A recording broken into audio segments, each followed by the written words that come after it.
say welcome, everybody. Honored and delighted that you're here to share this space with us as we engage in the bringing forward of these awesome tools based in the first century Aramaic language and first century Aramaic thinking, where it was understood that we did not live in a physical world, but rather we lived in an energetic world, and the principles of how this energy system operates were understood far, far better than they are understood today, when we've been convinced that we live in a physical world made of physical stuff, and that physical stuff has capabilities beyond the power of what we're able to do as human beings, when we realize that we are back of and superior to, that we are the moving force behind what happens in our world. And so we're here to, in particular, bring forward the first century Aramaic idea of forgiveness, of what our culture teaches us, as our culture tells us that, of course, if you're in pain or you're in trauma, it's somebody else's fault that that's happening, and all you need to do is let them off the hook for what's happening inside of you, and then everything is okay. Now, of course, I could line up 7.5 billion people, shake each of their hands and tell them how I forgive them, but that won't put one dent in the pain-producing power in my mind if it's there. What forgiveness does is it opens those parts of the mind where our pain is stored, and it empowers the release of those things. So when you think of forgiveness as removal or release, rather than the act of letting someone else off the hook. And it's interesting to hear how many people talk about forgiveness, and they talk about how, yes, well, you know, it freed me, it did this, it did that, and I just doesn't make sense that because I let someone else off the hook, somehow that's going to change the content of my mind, or somehow that's going to change the ability of my mind to remove pain. Of course, you can, by quote-unquote letting another off the hook, perhaps break the link of the pain that your mind is producing with a particular object of attention. And by doing that, there will be a tendency for that relationship to improve. But what we're really looking to do is to understand that forgiveness has the ability to reach into the depths of one's own mind, and the technology of how to reach into those depths was developed over 2,000 years ago. And when we put it to work, it just creates the most amazing and powerful results. So we're delighted that you're here to have this conversation with us, and we'd love to hear from you if you're on one of those stations that we don't have access to in our control panel. Our calling number is 563-999-3581. If you're in the chat room and you haven't registered with Blog Talk, then you can't really talk to us through the chat room. You can do a simple registration process, or you can call us at that 563-999-3581. When you do that, you'll be listening to the show, and if you push 1, that puts a hand up in the phone queue. Jeannie will know that you want to talk to us and introduce us by your area code. And so, Jeannie, do we have anything happening in the chat room, or do we have anybody with a hand up in the phone queue? No, on both occasions. I'm the only one in the chat room, and nobody has a hand up. Camille was talking to Dr. Tim at the close of that show, but I think we completed with her. So, and you couldn't hear her, but when you were talking to Aria, she was giving you that snarl face, that scrunched up nose, and all that. So she wasn't saying anything, but she was giving you her little face.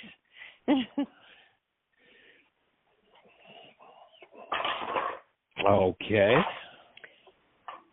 So we have 53 minutes. We've got plenty of time to do a lot of conversation. Press 1. What's on your mind? How can we support you? If you haven't put the tool of forgiveness to work in your world yet, we invite you to go to your app store, whether you're on the iPhone or the Android. And as you do that, type in the words heartland, Aramaic, forgiveness. Actually, you only have to put in the word heartland and the letter A, and the app will come up on your list. If you click on it, install it, you have a totally private app in which you can carry out the forgiveness process. There are 2 different versions. You can select either of the versions of the wake-up sheet, either the current 7-step or a slightly more simplified one. And each one takes you to the same place. It takes you through the steps of forgiveness. The app is purposely, specifically designed to be totally and completely private so that you can put anything in there that you choose and no one has access to it but you. If you choose to print it, you can save it to your phone. But otherwise, when you exit that particular worksheet that you do, then it disappears back to the electronic components of which it is made and is gone. So you can be assured that it's totally and completely private, and we invite you to put it to work in your life and watch what happens. No belief required, or you can go to our website, whyagain.org,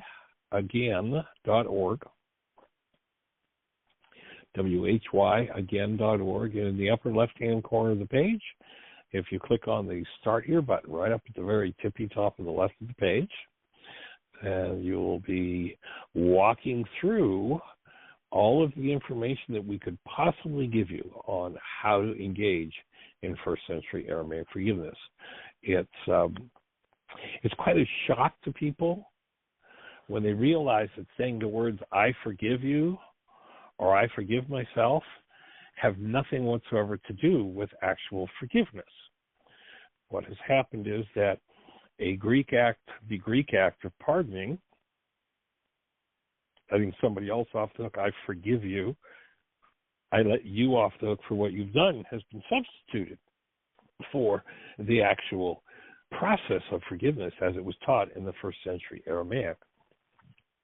And so in understanding how forgiveness works, it becomes something totally and completely different than this process of letting yourself or trying to let yourself or someone else off the hook, but rather it becomes a process of collapsing the current pained perception and dropping in and accessing what's beneath it, what's the root of that pain perception.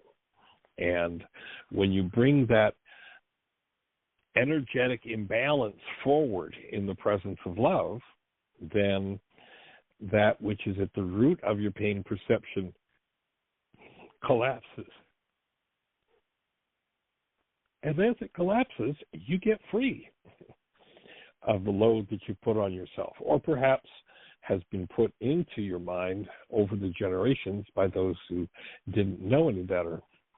Right, remembering that this body-mind unit is a device that registers everything that comes to it, and that every energy is recorded holographically in every cell of the structure, including the sperm and the egg. So if you conceive a child tomorrow, that child would have in its structure every thought you've ever thought, every feeling you've ever felt, every reality you've ever engaged in, every construct you've ever engaged in would be stored in your children's minds as that which your parents and their parents and their parents engaged in are stored within yours. And if we hide the parts of our minds away that we don't want to deal with, and the most powerful way to do that, or I guess I should say the most disempowering way to do that, is to pretend that whatever's going on in your mind, in your physiology, in your life is somebody else's fault. And so we have this blame game. Patrick was sharing yesterday the insight that he and Joel had shared, that Joel was talking about how the blame has been going on for so long. You go right back to the creation story, and there was a problem ostensibly with an apple, and whose fault was the apple? Well, Eve had the snake to blame, Adam had Eve to blame, and then Adam turned around and blamed the Creator for giving him Eve in the first place. And so, the blame game's been going on for a long time. What first century Aramaic forgiveness does is to totally frees one of the blame game and lets one see directly the contents of their own minds, which is that which is sourcing anything to do with pain. Events and circumstances. Short of somebody canceling the thought, coming up and punching us in the nose, all pain is caused by the unconscious internal dynamics of energies that don't belong within our structure, energies that are off the mark. Hence our definition from the Aramaic of sin. Sin being an archery term that means off the mark. Now, if you fired at the bullseye on the archery range and you missed the bullseye, then the scorekeeper would yell sin.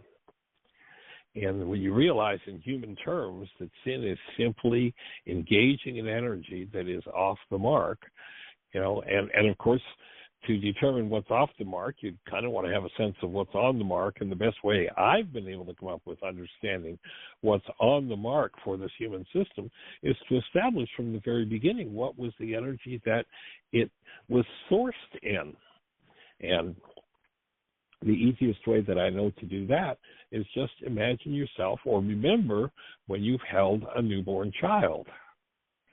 And if you go back to the moment of holding that newborn and tapping into the essence of that newborn, what we found over the years is we've asked the question to people, what was your newborn experience like? Go back to the moment where you held that newborn baby and tap into the essence of that newborn. And we get all kinds of words that are all based in love. Words like sweetness, purity, beauty, peacefulness. We get words that are reflections of the state of our created selves. And then I ask people, as they tap into that, because there's another trick that's been done in our culture, and we've been taught that love is something we're supposed to do to each other, or we're supposed to do to ourselves. And yet, if you think about that moment where you held the newborn, you'll notice that the newborn is not loving you. You'll notice that the newborn is love. It's a state of being. It's what we are. This state of active present love is our very lives. If you go back to Yeshua 2,000 years ago, he had a really simple explanation as to what he was about and why he was here. He said, I come to bring you life and bring it more abundantly. I come to support you having a taste of and living as the active presence of love, reclaiming your human life. And everything that he delivered is about the reclamation of our human lives, about the truth of who we are. And my offering is that any energy other than love that is put into this system inhibits our awareness of who we are, covers over the truth of the experience we're designed to have. And so forgiveness removes those energetic patterns based in hostility and fear that have, in too many cases, created false images in our minds of who we are, and we've fallen into identification with those false images. So what forgiveness does is it collapses and removes those false images of self, those false images of self as less than perfect, as less than whole, as damaged, as there being something wrong with us, something should be different here. By removing those interfering energies, we get to go back to the truth of who we are as human beings. And we get to realize that the energy that's designed to fuel this human energy system is the energy of conscious, active, present love. And that's what I offer Yeshua King to restore life. Conscious, active, present love and life more abundantly. To allow the full experience and the full expression, no matter what anybody else is doing in your world. People say, who could be loving after watching someone pull off some atrocity? I'll tell you the person who could be loving after watching someone pull off some atrocity, the person who didn't have resonance with that atrocity. If you watch someone go into a fit of rage and there's rage in you, there'll be a tendency for there to be rage move. It's called resonance. If I forgive as to my rage, if I remove my rage, then what's left is the truth of who I am as love. And if I'm aware of that, then I can be witness to anything happening in the world. And if there isn't something in me that responds with a strong negative energy, then I will stand as a space of active love. If there is something that responds in me that takes me out of the awareness of myself as love, then I've bought into a false identity, and the idea of this work is to remove that false identity, to forgive that identity that's based in something other than love. The messages that have been given by the people around us and by our culture that we are so steeped in that we just kind of automatically and unconsciously buy into it, to start to question those things and to remove those things from our minds. That's the bottom line of where we're going with this work, and that's what we're here to support. We're here to support you having the tools, the awareness, and we're here to give the most total and complete support and knowledge and understanding of these tools that we have developed to date. Hopefully, maybe in our interaction with you today, there'll be another piece for each of us to learn in our interaction so that we can support another with it, with that understanding at still a new depth tomorrow.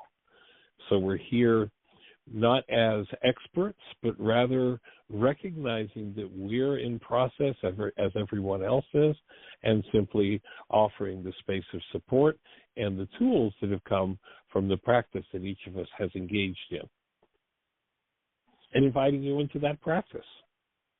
And then inviting you to pass that practice along to others. So that's what we're here to do. And we hope to be a blessing by being present with you. What's on your mind? How can we support you? If you're in the phone queue and push 1, we'll be having a conversation. And we invite you to, as you're doing your work, to keep a notebook with questions about, even the smallest things that need to be understood about these tools as you use them. The smallest questions oftentimes lead to the biggest insights when we get into alignment with. And the whole idea is that of aligning with truth. We'll be doing an intensive in February here in Eastern Tennessee, a Laws of Living intensive. And we put forward in that intensive the Aramaic understanding of law, which has nothing to do with this culture's idea that law is the rule of a superior and you better obey. There's no obedience required under the laws of living in the Aramaic. It is rather harmonizing with or aligning with the energy systems in the energy field in which you live, move, and have your being. And as you do that, you live in harmony with law. And so if you're ready to take your work to the next level, drop Jeannie an email, JEANIE@WHY.org. Let her know that you're interested. It's a 16-day residential intensive. There's a textbook that's about 250 pages, and it's done in a completely different approach than our regular intensive. It's done in the Socratic method of asking questions.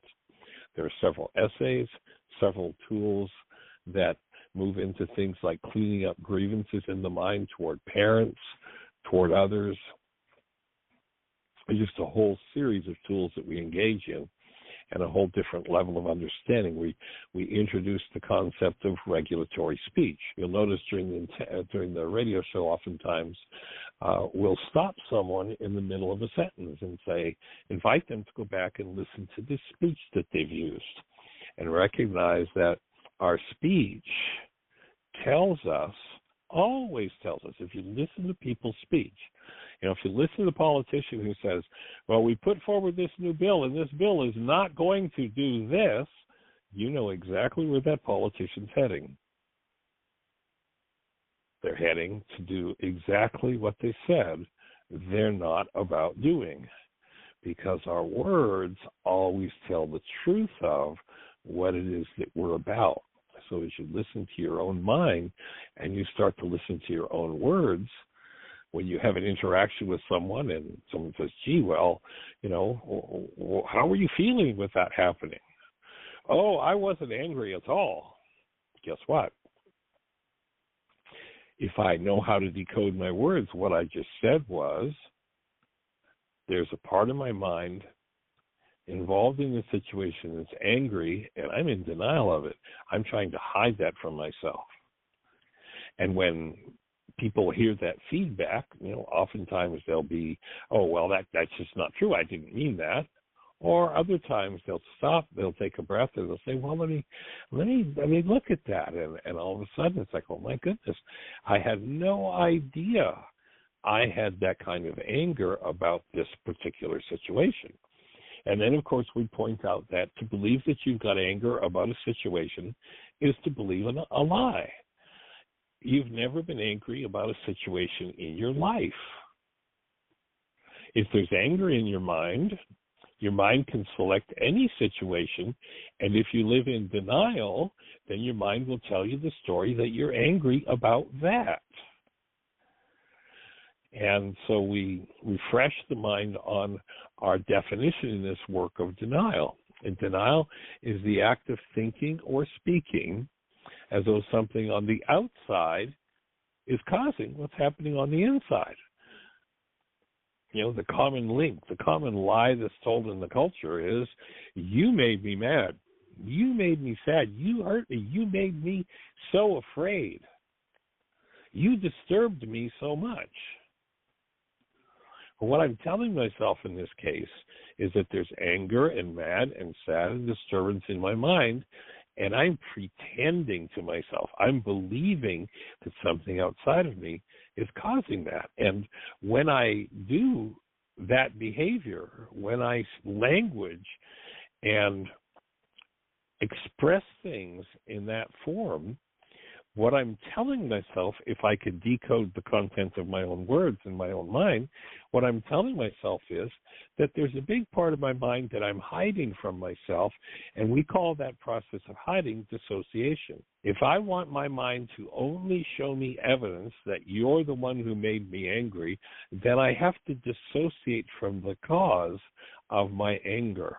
And I put this thick layer over that, so that I think I won't ever have to look at that again. And yet, the energy of that anger sits within me, resonates, and tends to draw somebody else in through resonance to play that out with me. When I stop playing the game of denial, when I stop speaking as though something outside of me is the cause of what's inside of me, then I can invite my mind to show me the root of the energetic pattern that's causing my anger, my sadness, my grief, my rage, my pain, whatever it happens to be. And once I can confront that directly, and that's precisely what first century Aramaic forgiveness does, is it empowers one to precisely confront the part of their minds that they're hiding from themselves. And so when I can do that, when I can bring the hidden part of my mind forward, and I bring that forward in the presence of love, by exposure to that act of love, the trauma or underlying pain tends to dissolve, and I get free of it. So that's the genius of the forgiveness process from the first century Aramaic. And if you're out there listening and we can support you with a question or a thought, then just push 1, raise as a hand in the control panel. Jeannie will see that, and we'll introduce you by your area code. Jeannie, do we have anybody with a question for us? Anybody with a hand up in the phone queue? No, We have many people on the switchboard, but nobody has put a hand up, and there's one viewer and then me in the chat room, and that's it. Okay. Along the lines of what you're talking, go ahead. No, you go ahead, sweetie. I was just going to say I had a conversation with someone the other day, so kind of along the lines of what you're saying around the way that we speak, perhaps in your words, I explained in my words. The person I was talking to was having an issue come up around an interaction with another person, and the tendency was, of course, to blame the other person, and having them to shift. Oh no! Having them shift their words to that it was their reality or that it was their impression, instead of making a statement that was absolute about the other person. I don't know if I'm trying to explain it without exposing the actual conversation. I hear you. Well, you bring up a principle about the mind and how the mind operates, and that is that the mind is always reflecting its own content first and foremost. And when I language that the content of my mind is caused by someone else, then once again, I'm living in denial. But my mind is still going to show me its content. And the challenge is, especially when I'm dealing with content that I am pained about, is the whole culture has taught us, as we started the show out with this blame idea, the whole culture has taught us to blame someone else for it. And the genius of first century Aramaic forgiveness, it's a profound analogy of the mind, is that what happens is when I apply forgiveness, when I'm standing in this space of having a conversation about that person out there and how they did this and what they did is responsible for my pain, in that situation, I'm dissociating from the internal cause of my pain and projecting my pain into my brain's image of them. So they show up with my pain attached, and I think that it's their pain. What first century Aramaic forgiveness does, what the technology does, is it collapses the pictures that are made by the mind that keep us believing, the perceptions that the mind creates to keep us believing that it's all everybody else's fault. And, one of my tongue-in-cheek lines that I love to deliver is, you'll notice if you've been through a particular painful reality 87 different times with 42 different people, you're the one that was there every time. Your pain's perception is about you. It's not about anyone else. And the very act of holding pain's perception sets up a resonance that draws someone to me, and they'll tend to play off of that energy that I am literally radiating. When I hold an energy in my mind, energy by definition is motion, and anything that creates motion creates energy waves. Imagine I'm standing underwater. I'm in the ocean with a pail of water in my hand, and I'm spinning that pail of water. What happens as that pail of water that I'm spinning interacts with the ocean water? It creates a wave within the ocean. The very pattern, if I'm going, moving rather quickly, then I slow down, then I go more quickly, then I slow down, the wave that comes off of the pail's interaction with the water is going to move quickly in one case and then slow down in another. So it's going to, in a sense, we could say it's communicating about the source of the wave that's being created. The wave itself is carrying the energy pattern of the motion that created it.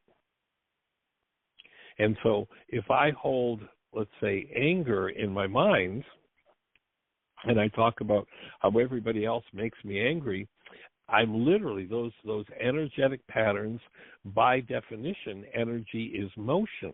And anything that moves creates an energy wave that communicates the source of the motion. And through what we call the law of resonance, I am, when I do that, unconsciously communicating to all the world about exactly what's going on in my mind. And it's almost like a cry for someone to come and do it to me.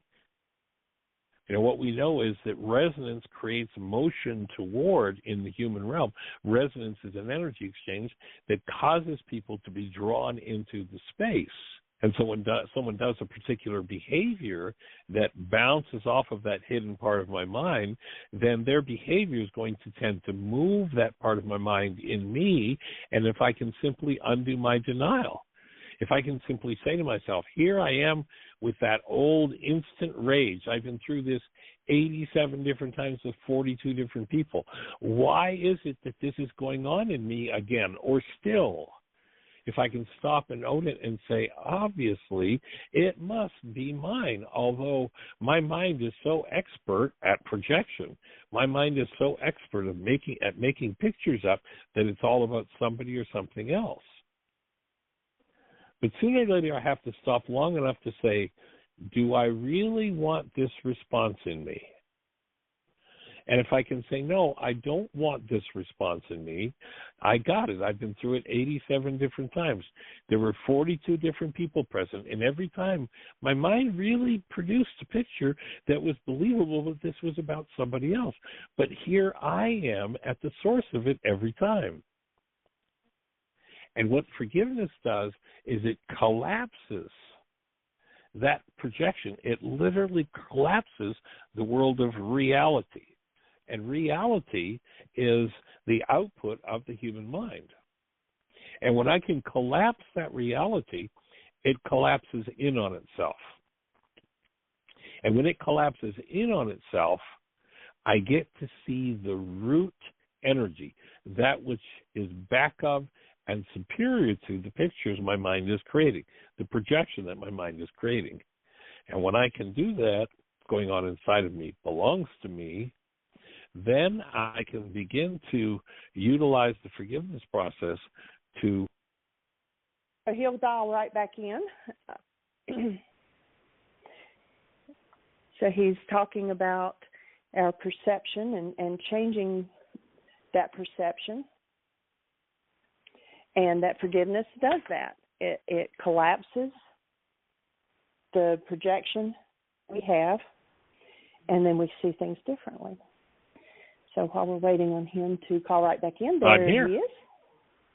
Okay, I'm not real sure what you said after you disappeared, but so maybe go back about 5 statements. Okay, I can do that. So what I was heading toward is recognizing the point at which it became apparent to me, and I was shown what it is that brings real healing. And that when we are in that state of projection, when we're in that state of blaming someone else, there's a part of our minds, the part that's hidden, that is not available to us. And the genius thing that forgiveness does is it makes those parts of the mind available, and it makes them available in the presence of love. Looking back, as I said, 25, 30 years ago, I was, just contemplating the previous years of working with people and watching situations where monumental healing took place, where just huge issues would break through and break down in people's lives. And it was like something that, maybe somebody had done years of work on, and all of a sudden it was gone. They were done with it. How did that happen? Other people worked, but never really got that shift to take place. And after watching that for years, what became very apparent to me is that in order for healing to occur, 2 things have to happen simultaneously. One, the root, no longer hidden in the unconscious, one is face to face with and embracing it right there in the moment. And rather than embracing it out of their pain or their fear or their trauma, they're embracing it from the point of conscious, active, present love. You know, if you look at step 4 in the wake-up sheet, step 4 is where you bring forward, purposely, consciously, you enter into the practice of bringing love, conscious, active, and present, in your mind. And once you've done that, then you transfer your answer from step 3, where you've identified the goal that's driving the perception. You transfer that goal exactly as it's written in step 3 to step 5, and you cancel it, which seems like a really ridiculous thing to do. But forgiveness is the act. You know, the word forgive is shabag or shabak in Aramaic, and it means to cancel. When I cancel the goal that's driving the projection, the perception at the moment that you're the cause of my pain, that perception collapses in on itself, and it gives me access to the deeper hidden part of my mind. As that perception collapses, it opens a pathway into the hidden part. And once that hidden part is confronted and I can embrace it, I can bring it forward, fully, full-blown, total memory of that experience in the presence of love. Or, and that's when something is cognitive, or energetically I'm able to embrace that. I may not have cognitive awareness of what it was. I may not know what the memory was, but the hidden pain of it I'm able to embrace energetically and bring forward, while either I or someone in the space is holding to conscious, active, present love. And when those two things meet, then the underlying pain exposed to the presence of love, literally the energy is transmuted. It changes its form, and I'm freed of it. That's called healing. And it doesn't matter what the disease is in your physiology that's being caused by that hidden underlying traumatic energy. It doesn't matter what the physiological or emotional disturbance or distortion is. Could be, you know, the ABC disease or the XYZ disease. It could be emphysema or cancer or heart disease or lung disease or diabetes. It doesn't matter what it is. If I can bring that energy which is off the mark, that's creating a distortion in tissue, forward in the presence of active love, then the distorted, the diseased energy, the energy that's off the mark, the sin, begins to dissolve in the presence of love. And when it does, whatever's at its root begins to heal. The physiological expression changes. And if we go to the opening words in the book of John, where we're told it says, in the beginning was the Word, and the Word became flesh. In Aramaic, that's not what it says at all. They understood much better than we do. What those words said was, in the beginning was the mind energy, and the mind energy became flesh. That mind energy that I'm holding on to literally becomes my physiology, healthy or diseased. If it's a dis-ease energy, hatred, fear, anger, rage, sadness, grief, pain, drama, and trauma in any form, then wherever that energy is stored in tissue, if it's stored in the big toe, then somebody will look at the big toe and say, the big toe is distorted, you have the big toe disease. Of course, they'll give it a fancy Latin name, and they'll have a fancy drug to try to manipulate it into suppressing the appearance of the symptoms that are there. If you take that very same energy and you put it into the kneecap, somebody will look at it, they'll have a fancy long Latin name, probably a longer name than the one for the toe disease, and they'll say you have the whatever kneecap disease. If you take the same disease energy that creates the kneecap disease or the toe disease and you put it in the lung, the heart, the liver, or the brain, then somebody will look at it and they'll see the anomaly. They'll see the distortion of the heart, the lung, the liver, or the brain, and they'll say, you've got the heart, the lung, the liver, or brain disease. We got a fancy name, and we've got a really expensive drug to see if we can manipulate that energy. What if you understood that it's all energy? And if you have the big toe, the kneecap, the heart, the lung, or the liver, or the brain disease, you bring love present to that part of your structure, and that part of your structure instantly reorganizes into health. And there's what people call miraculous healing that occurs. It's not miraculous. If you're listening to the show yesterday, Patrick McGann called in. Patrick's been a friend of mine for 40-plus years. And he mentioned that 23 years ago he was at Heartland and did several intensives and kind of let the work go and moved on. And he came back this past summer, having allowed himself to get to the point where with diabetes he could hardly walk. He literally had to stop due to the burning pain in his feet. He had to stop just walking up a single flight of stairs 3 times. He could, he's in his 70s, he could wake up in the morning and do 2 to maybe 3 hours work, and the pain in his feet. Someone would go in there and say, well, you see, these are nerve degeneration. This is, diabetes at its worst, and it's just the way it is. He's going to live with that till he dies. Well, if you listened to the show yesterday, Patrick was telling us that he's now up to working 7 or 8 hours. He spent 50 days at Heartland this summer. He's up to working 7 or 8 hours, and he has no burning pain in his feet. None. Now, that's not possible for a 72-year-old man to do after having diabetes for years. For those who were with us at Heartland this summer, who watch Patrick, and we talk about the general rules of where energy gets stored within the structure, and the tendency for the pancreas to be distorted by pain is usually caused by grief. And for those who were with us this summer, you remember this tough guy, and Patrick's martial artist, military guy, tough guy.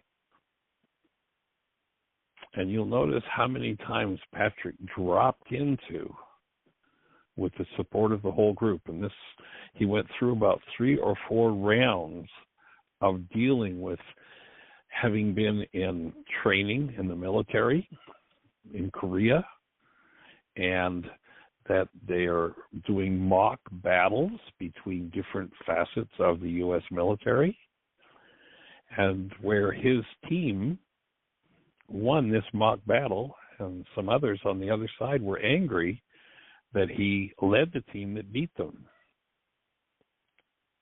And he shared with the group, opposing team captured him. These are his own men. These are the guys that he's training with and working with. They captured him.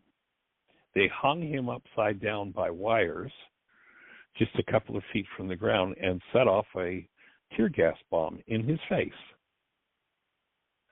Now, if you were there to watch Patrick this summer as he coughed and just the energy being processed out of his lungs, he went through at least 3, maybe it was 4 rounds of this just deep, gut-wrenching coughing, crying, tears, grief, and pain as he had the remembrance of this being betrayed and tortured and learning that there was nobody he could trust. If you remember the look on his face, anybody who's listening that was there this summer,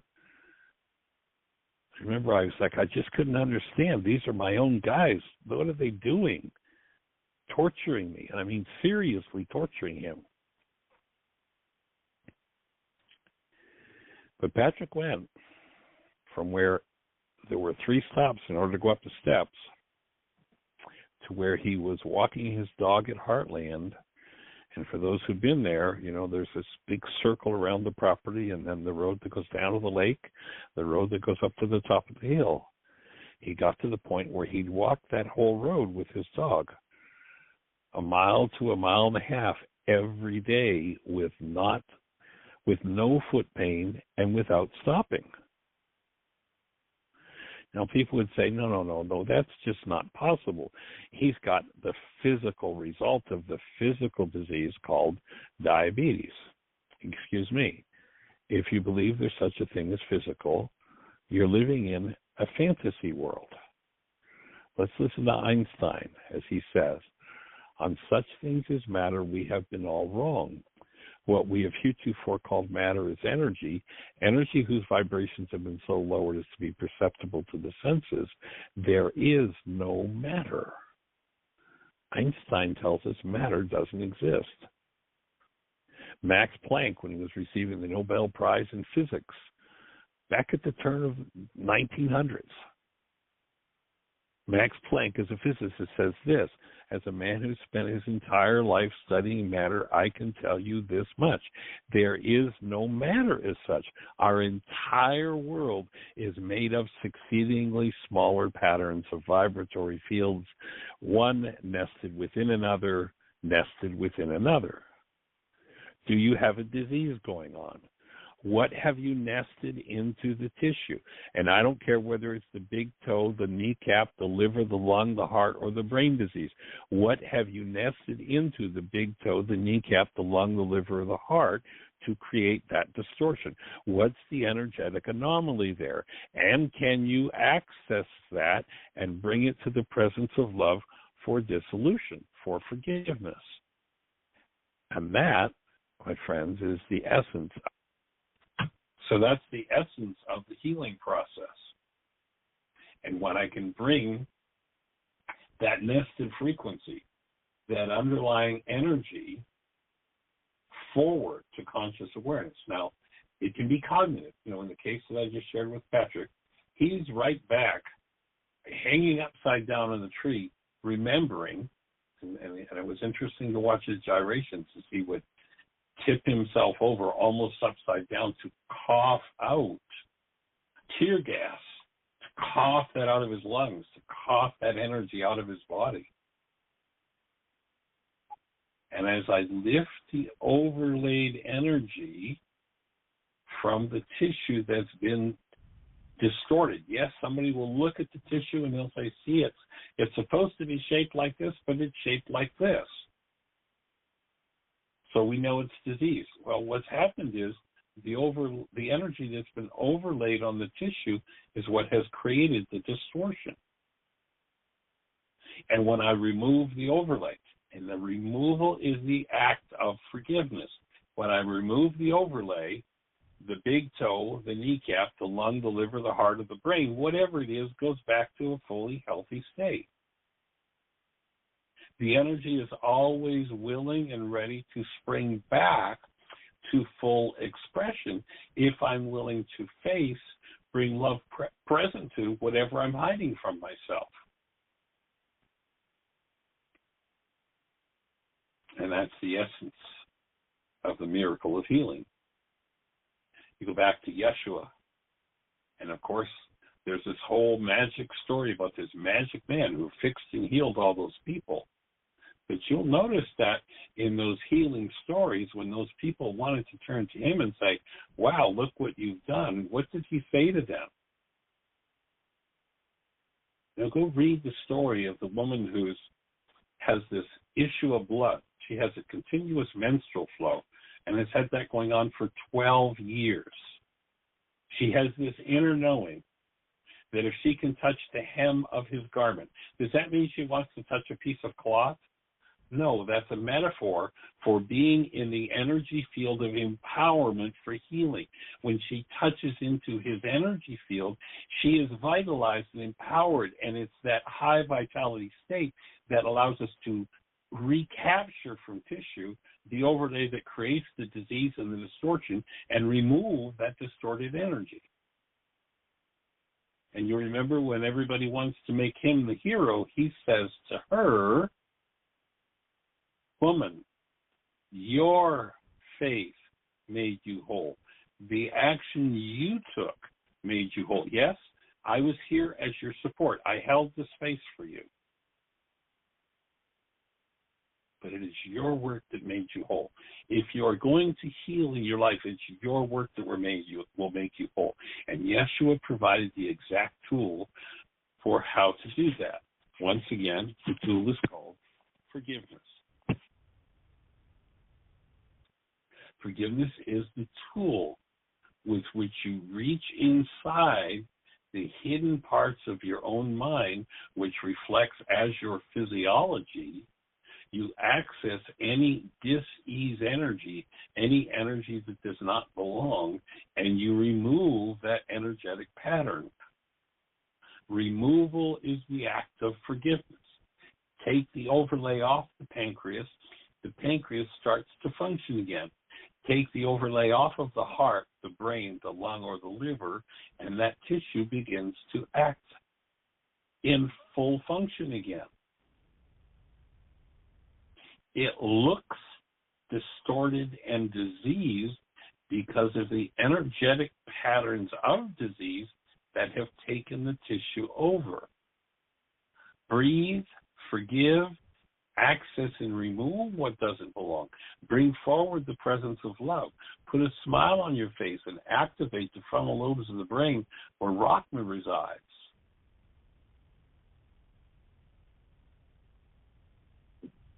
And in the presence of that act of love, all dis-ease energies begin to be removed from the system. Feed the system what it needs to be fully functional, and you'll function as a human being again. We're here to support at depth the understanding of the principles by which that healing process operates, and to be the space and to empower you to understand the principles and then to enter into the practice of using the tools that empowers that energetic shift to take place.